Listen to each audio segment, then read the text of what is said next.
My name's Paul Bartlett and I'm a senior correspondent at Seatrade Maritime News. Today I'm talking to Thomas Campbell, General Manager at Clyde Marine, a leading supplier of seagoing personnel. Labour is one of shipping's most important challenges today, and we will be discussing some of the key issues faced by owners and operators and how Clyde Marine, as a leading supplier of maritime labour, is tackling these issues. Thomas, for the benefit of everybody listening to this podcast, please can you first explain the corporate structure of Northern Marine and where Clyde Marine fits into the group? Hi Paul, thanks very much for having me, and I'd love to. So Clyde Marine Training is a training provider. Like you said in the introduction, we supply approximately 800 cadets to the UK cadetship programme. We have an office in Glasgow, which is within the Northern Marine Group offices. Northern Marine Group being our parent company, and then their ultimate parent is Denna AB, which is a Swedish company. We've recently been bought by the group, so we joined in 2016, and the company now provides all of the training for cradle to grave training, cadetship, all the way through to senior officer certification and all of the short course training in between, and also more recently, more advanced training such as degrees and further competency training. Right. As a Stena Group company, your first priority is presumably recruitment for the group. However, I believe that most of your work involves providing seagoing labour resources for third parties. Please, can you explain how you balance these business objectives? It's a great question. All of the trainees that we recruit, we go out to the companies. There's about 40 shipping companies in there. We go out to them well in advance of any recruitment phases. Those happen twice a year. So we recruit every January, February and every August, September for intakes of cadets. We start working with the companies 6-7 months before. We get an understanding of their requirements. And at that time, we also speak to Northern Marine as a client company, but like you say, as a parent company as well. We get all of the requirements from each of those companies, and from there we start to work on how many numbers of trainees that we have to recruit. Balancing the third-party clients against the internal clients is actually not that difficult. We give the cadets the choice of where they would like to study and what they would like to study. So when it comes to placing a cadet with a particular company, it's actually down to the cadet. The cadet makes the choice of where they would like to go and study around the UK. They make the choice of which company they would like to study with, and then we put them forward for interview with that organisation. So some cadets we may choose to go and study with Northern Marine, but others will choose from many of the other 39 clients that are in there. So it's very much cadet driven, and that makes it quite easy for us to place the person with the company that they are most likely to succeed with. Right, I see. Okay, thanks. Now, there's a global shortage of seafarers, which has worsened since COVID. Please, can you explain what impact this is having on Clyde Marine and the recruitment measures you're taking to encourage more young people to take up a career at sea? Yeah, I think the impact that it's having is the demand for trainees has increased. So we are seeing larger numbers being requested from our client companies as they look to train more and more cadets to supply their future seafarer needs. It's obviously a hugely beneficial way to do it. If you train a cadet, you have them in your organisation as a trainee for 3 years. That allows you to give them that sense of your corporate culture and your values and things like that. So companies are seeing it as a really positive way to have a pipeline of people coming through, and it's predictable because you've got that 3-year lead in. Trying to make sure that we can then meet those numbers and actually achieve the recruitment targets is when it becomes very difficult, because there's no real change, no single change that we can make in the recruitment process that will result in much larger numbers. And in fact, it's quite the opposite. We try to be very specific with who we recruit for a cadetship. You want somebody that understands the career, understands the challenges that a career like this has, is prepared for the commitment that it takes and the lifestyle, because it is, beyond a career. It's very much a lifestyle choice. There's a massive commitment from you personally. So on the recruitment side, we're trying to do a lot more to market and advertise not only the industry as a whole, but what the cadetship is and what the training is, so that when people do come in, they're not completely blindsided by it.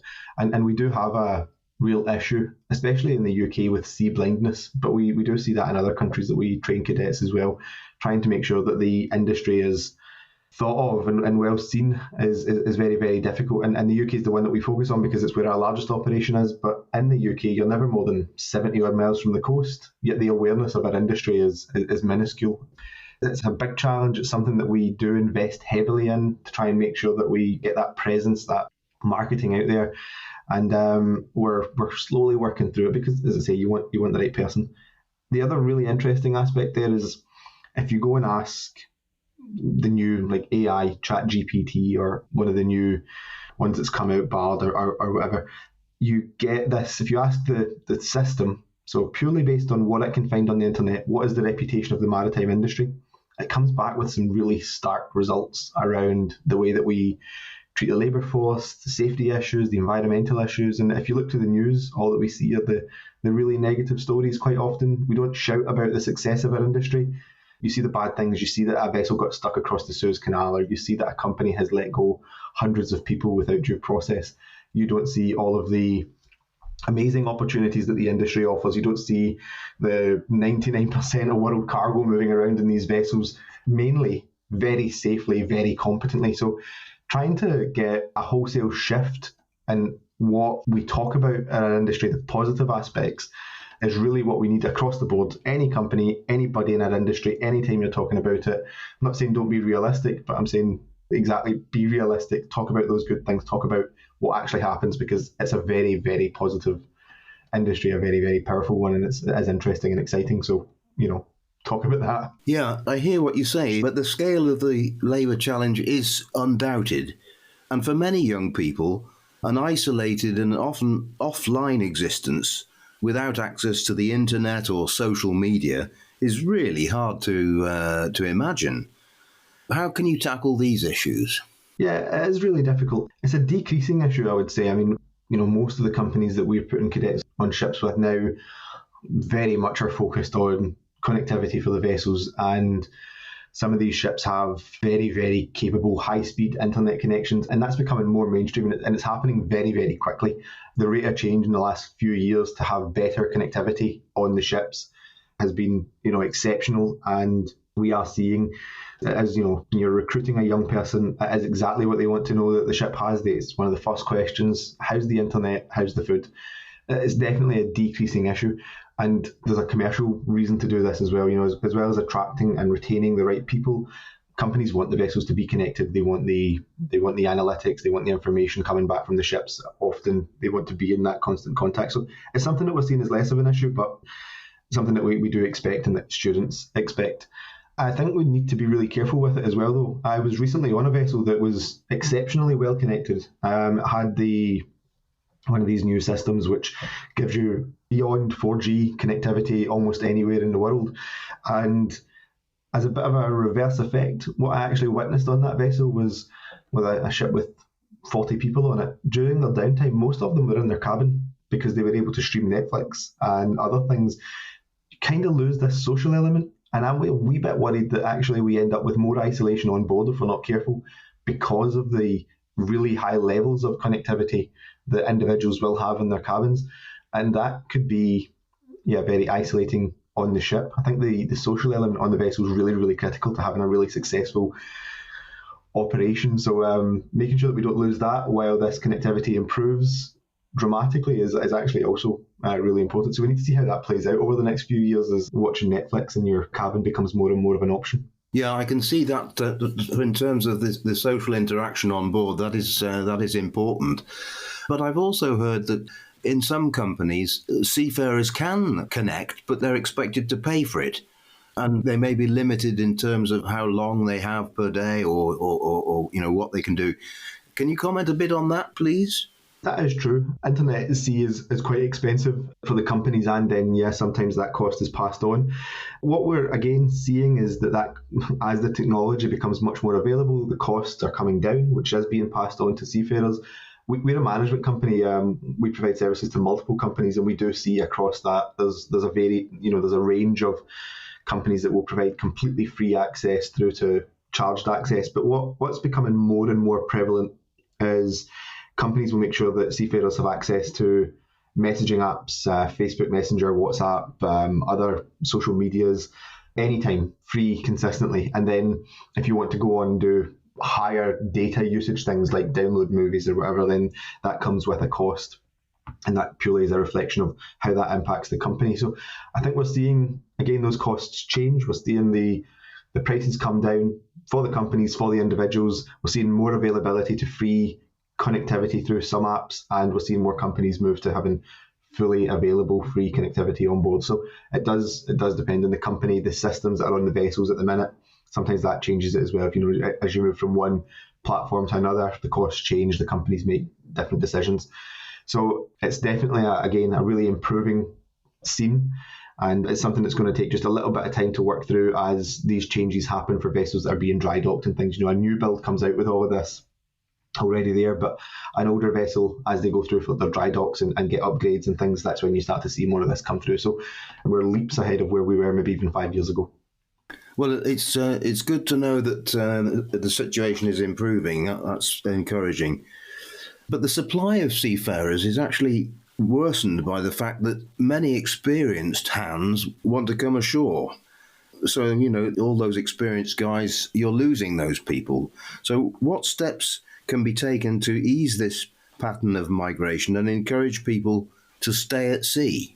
Yeah, it's a really interesting one for us because we're involved in the training of the individuals, and then they go on to be employed by the companies that they're training with in lots of cases, and sometimes they go off to other companies. So we're not directly involved in some of the issues or some of the challenges that companies will be facing with trying to retain people. But when it comes back to that, how does Clyde Marine make sure that somebody is set up for a career at sea?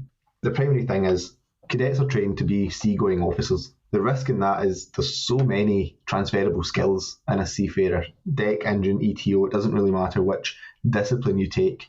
The demand for your skills both on a ship and ashore in the organisations that manage those ships or that are involved in it in any other part of the industry, the demand is huge. There's such a drive. We're also seeing that the pressure to make sure that the training programs reflect the broader skills, and that's been resisted. We've made sure that the training program very much reflects what a seafarer is expected to do in their capacity on board a vessel. But the other thing that's been worked on quite extensively, and particularly in the UK with the MCA, and it's actually something that's going to go to the IMO as part of the STCW revision, as a very comprehensive review of the training syllabus to make sure that it's massively up to date, that it is reflecting all the modern technologies that we want to see cadets qualify with a knowledge of and an understanding of. But it ties into future training. It ties into the training that you need for your chief mates, for your second engineers, your masters, or your chief engineers. And we're making sure that bridge, that pathway is very clear, very easy to do. Easy in the sense that you can go through these steps as soon as you meet the requirements. The courses themselves aren't easy, let's be clear. There's some very challenging academic areas that a seafarer has to understand to get a chief mate's master's license or whatever. But making sure that the process to go and get senior licenses for our industry is as simple as it can be, and that it all maps through, and that does tie to shore-based qualifications if somebody needs it, because that is why some companies train people. So it's healthy to have an element of migration from people from ship to shore, but we need to make sure, like you're saying, that we get the balance. The average tenure now of a UK seafarer from qualification is now only 7 years.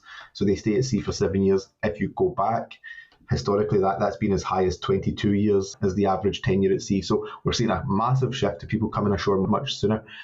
Connectivity will help with that. But yeah, as far as the training programs go, as far as what CMT controls and what we're involved in, we've done a lot to try and make sure that the process to move up through the ranks on board is as smooth as it can be from a training perspective.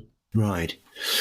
You mentioned at the beginning that shipping always gets in the news for the wrong reasons, and the maritime business, generally has a poor press. Is this a hindrance to recruitment, or do the guys and girls who are joining you, are they already well aware of the shipping's fundamental use? In other words, it's the main source of world trade. No, it's absolutely a hindrance. We spend hundreds of thousands of pounds a year advertising the industry and the benefits of the industry. And those people that are seeing those ads come through and apply for positions, we interview them, and during that interview process, it's engaging. We're asking them what they think, what their concerns are. And these high-profile incidents are what you get from them. Oh, this happens, that happens. What are the chances that'll happen to me or a ship that I'm on? We invest quite a lot of time trying to overcome that, because I didn't know about this industry when I started. I was a Clyde Marine Training cadet. I then became a Clyde Marine Training client, and then came on to run Clyde Marine Training as general manager. But when I first came across it, I really didn't know anything about the industry. I grew up in a coastal town, but my awareness of how you would become a licensed officer on one of the Stena Line ferries that operated, just a few minutes from my house was non-existent. So when I came into it, I had all of these really naive, misinformed concerns, and it would have put me off had it not been for some just very good people telling me about the positive sides and the opportunities. And I've then gone on, now I've lived in other countries, I've had lots of travel, I've experienced all of the things that I was promised. It would never have happened though, and I would never have had those opportunities had it not been for somebody taking the time to make me aware. I'm now the biggest advocate for that. It is one of the most diverse, exciting, challenging industries that I think you can work in. I really think any young person benefits from coming into this industry. It offers so much, but we are just constantly coming up against the bad news stories. So I just put that to anybody in our industry that's speaking about our industry, to any young person. Put the true picture across. Don't sugarcoat it, because that sets somebody up for a fail as well. But put out the positives. Put out what you've had in your career, what your experiences were, what were good. Tell them about the bad, prepare them for it. But the bad things don't define us as an industry too often, as far as what coverage is concerned, is the things that, the bad things are the things that define us. So we need to get away from that. And that's incumbent on everybody in the industry to push the positive. Well, there's one particular issue which has been in the news lately, and that is the fact that depending on whose statistics you use, only about 2 to 4% of the world seafaring population are female.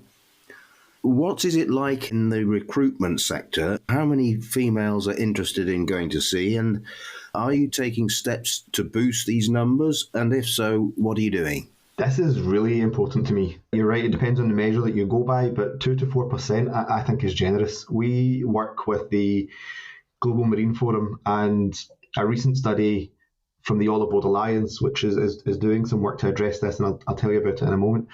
But a recent study from them shows that the number could be as low as 1.2% of seafarers are female. And very interestingly, of that 1.2%, 94% of them are on cruise ships or ferries, other passenger vessels. So only 6% of 1.2% of females at sea are on cargo vessels or other traditional deep sea vessels. That's a horrifying number. Now, how do we deal with it? We need to look back all the way to school.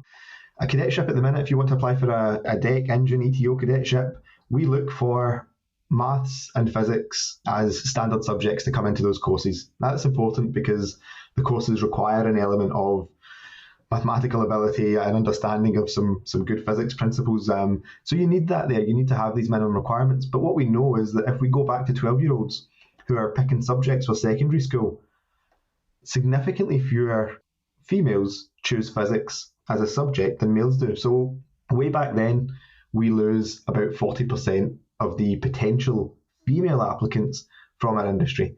Then come through to a little bit later and look at the secondary, so the kind of next level of education that's required, these in the UK A levels we would call them.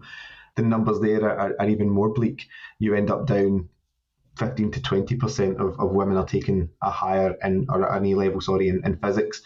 So from as young as 12, we're ruling half the working population of women, half the people out of a cadetship. So there's something very systemic that we need to address there, and that's something that we've been working on with schools, trying to raise the awareness, the education. But then for the people that do make it through and the people that do choose those subjects, particularly the women that choose those subjects, we are then competing with every other STEM subject to get the right person in.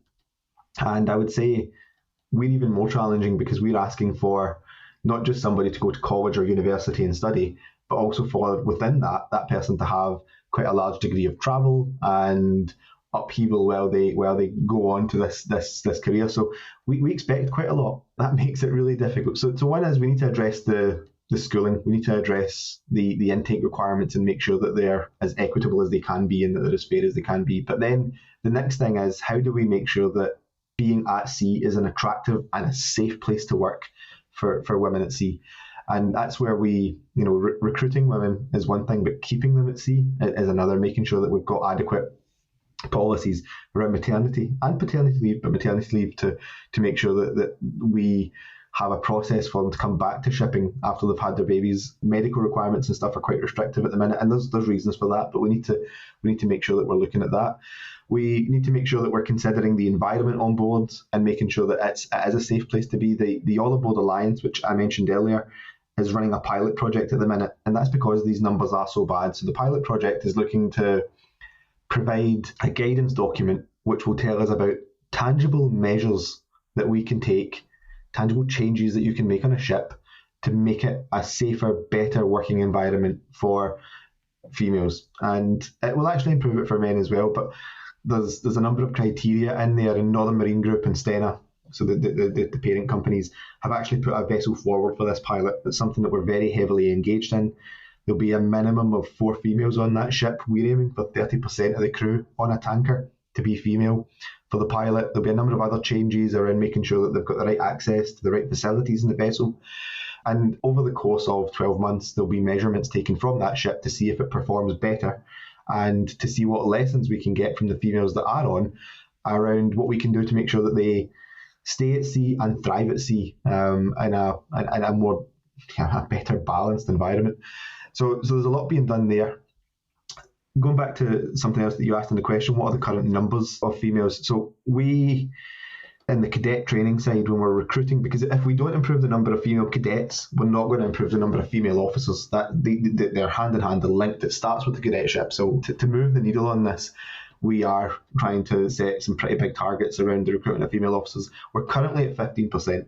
15% of our cadets are female, which is still shockingly low. We need to improve that. But 15% is where we're at. We're hoping to be at 25% in the next few years and then continue to grow from there. It will reach a natural balance somewhere, but we need to continue to set targets to increase the numbers. And then the next part is making sure that we retain them. And hopefully the All Aboard Alliance project, there's 9 vessels in that pilot. We have 1. Hopefully we'll get some good output from that enables us to make changes that make sure that we retain these women at sea. My next question actually is about sustainability, really, because young people today are increasingly concerned about the planet and what we're doing to it, and sources of energy is high on their agenda. So new sectors of shipping are developing fast. I'm thinking here of offshore wind, for example. Do you find that in the recruitment process, youngsters are interested in pursuing seafaring careers that relate to, for example, offshore wind? Yeah, it's a great question.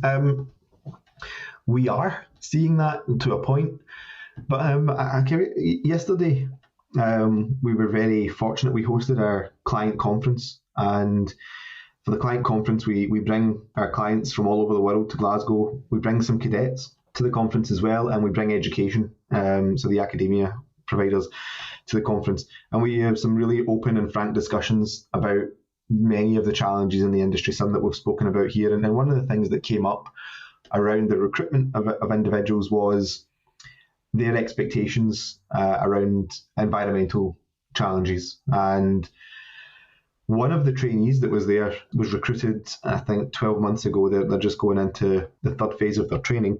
They observed that they wanted to work for a company that had a long-term future, that was sustainable, but that part of what they saw in that was that was a gas company. They specifically asked to be in a gas tanker. They wanted to make sure that they were realistic, that low carbon was the interim measure to zero carbon, and that there was a future for these vessels and a future place for people to sail on them. And that was really encouraging, because what we need to make sure is that we can still service the fleets that we have, which are providing the energy that we need today, but that we're working towards a sustainable solution or a sustainable outcome. Now, most companies that we're working with are looking at low carbon fuels, alternatives to the fuels that they've currently got, and that has a massive impact on the training. And it does impact on the recruitment as well, because the cadets that are coming to us, it's like you say, young people are very, very keen to make sure that they're going somewhere that's sustainable, that's doing the right thing and is demonstrating the right behaviours when it comes to their environmental commitments. And the question is always asked, but there's a huge opportunity for the trainees as well if they can get experience in these areas. So offshore wind is one. That's one of the areas we're actually seeing huge demand from at the minute. But the other is being trained effectively in low carbon fuels, methanol, LNG, ammonia, others like battery power and things. We're seeing evolution in the training requirements for ETOs to make sure that they can properly maintain and operate 100% battery powered vessels. So what we're actually, there's two parts to this. One was, how do we make sure that we recruit in this environment and we answer these questions honestly?